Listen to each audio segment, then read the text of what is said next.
Hey guys, this is Wes Coughlin and I'm super happy today because we're going to be doing some more training videos. Hooray! And to be a little bit more specific, we're going to be going over the NASA system, both GPS and non-GPS. And we're just going to walk through all the different features of both the GPS version and the non-GPS version. And we're going to go from the beginning to flying and showing you guys how to do everything. So what we're going to do is we're going to show the non-GPS version first. I'm going to fly in manual mode and altitude stable mode and show you what both of those modes are like. Make sure your controller is turned on. Now we're going to plug in the main battery. Now when the gear switch is back, we're in manual mode. When we flip it forward, we're in altitude stable mode. So we took the LED light out of the system just because it's so bright out today and it's really hard to see this light, but it's really easy to see when it's not under direct sunlight. So that's altitude stable mode when it's flashing orange.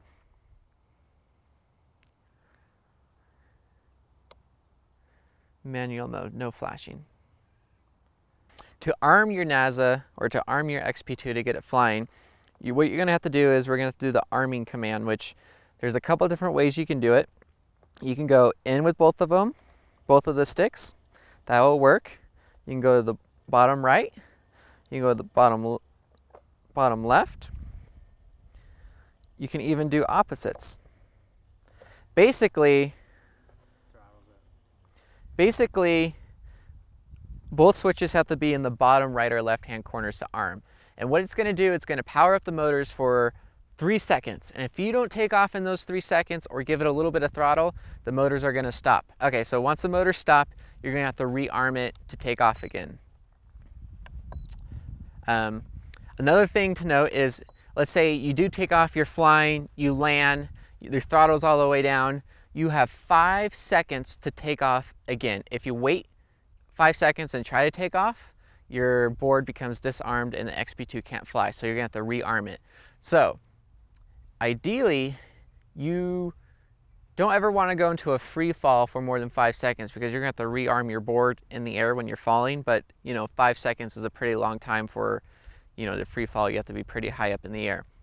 So you can throttle up, let go of the throttle up again within 2 seconds or 3 seconds, you'll be perfectly fine. We never had that as a problem. So we're going to arm it right now, spin up for 3 seconds, and they stopped. Now if I move the throttle, it's not going to go up anywhere. Let's see, I'm going to arm it, move the throttle up a little bit, move the throttle down, 1,000, 2, 1,000, 3, 1,000. I can still fly, move the throttle down again, wait 5 seconds, 3, 4, 5, let's try to go up. Nothing happens, we have to rearm. But yeah, that's how you arm it, and those are the 2 times that you need to be aware of, 3 seconds and 5 seconds. Finally, we get to fly. So what I'm going to do is I'm going to show you, you can take off in any mode you want. You can take off in manual mode, you can take off in stable mode, you can flip the switches in the air. I'm going to show you what that looks like. Let's take off in manual mode, my favorite mode, kind of like butter mode from the Quadrino board. So right now I'm in manual mode, and I'm having to do some, throttle adjustments to kind of keep it where it's at. And if I go right, I gotta pull it back left, and it's really smooth and buttery, but it's also really touchy and requires a lot more control.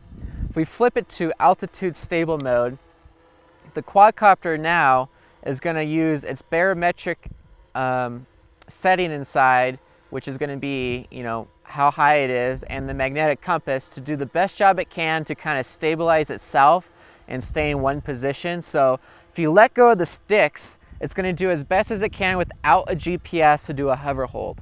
If you move the sticks, it's going to try to stay at that same altitude. It doesn't always work, but this mode is great for learning how to fly, or if you just need something that's a little bit more stable and smoother, or not smoother, but less touchy. The sticks are really, you really have to move the sticks a lot to get it to do something, which is a good way to learn and start out compared to the manual mode where everything's a lot more touchier.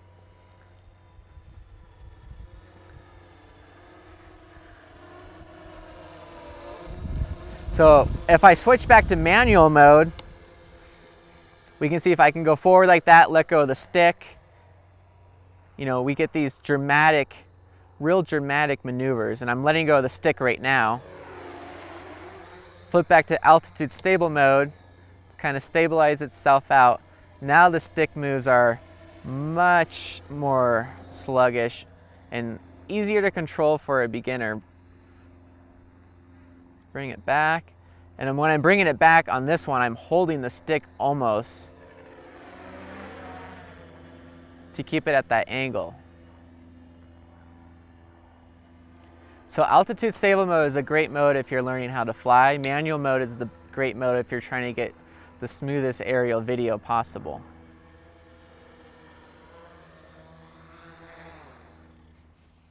And that's the NASA flight control board with no GPS.